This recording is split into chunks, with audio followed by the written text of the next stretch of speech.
Hi అందరికీ. ఈరోజు ఆకుకూర పప్పు ఎలా చేద్దామో చూద్దాం. ముందుగా 2 కప్పుల కందిపప్పు తీసుకొని నీట్గా వాష్ చేసుకొని పక్కన పెట్టేసుకోవాలి.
పప్పు ఉడికే లోపల పోపుకు కావాల్సినవన్నీ పక్కన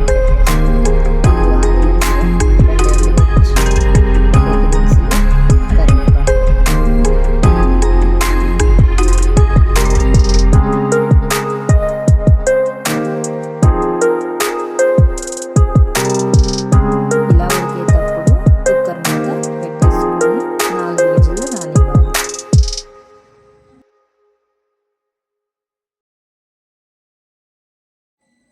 ఇలా ఉడికిన పప్పుని పప్పు గుత్తి తీసుకొని ఇలా మెత్తగా ఎనుపుకోవాలి. దాంట్లోనే తగినంత, నేనైతే రాక్ సాల్ట్ యూస్ చేస్తాను. ఇలా ఉప్పు కూడా వేసేసుకొని మెత్తగా మెప్పుకోవాలి. ఇందాక మనం నానబెట్టుకున్న చింతపండు తీసుకొని మొత్తం అలా వేసేయకుండా అలా పులుసు మాత్రం తీసుకొని దాంట్లో వేసేసుకోవాలి సరిపడా.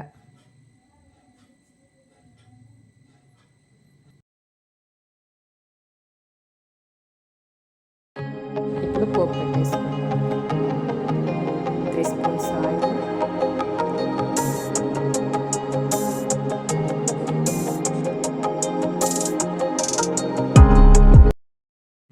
ఆయిల్ వేడయ్యాక ఎండుమిర్చి, పోపు దినుసులు అవి కొంచెం వేగిన తర్వాత ఆనియన్స్,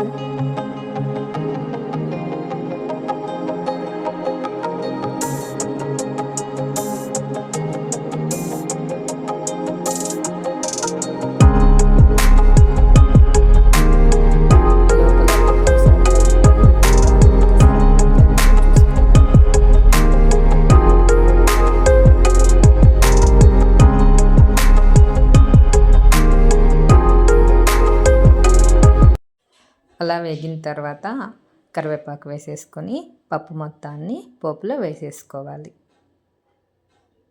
తర్వాత దాన్ని ఒక 5 మినిట్స్ ఉడికిన తర్వాత ఆఫ్ చేసేసుకోవడమే.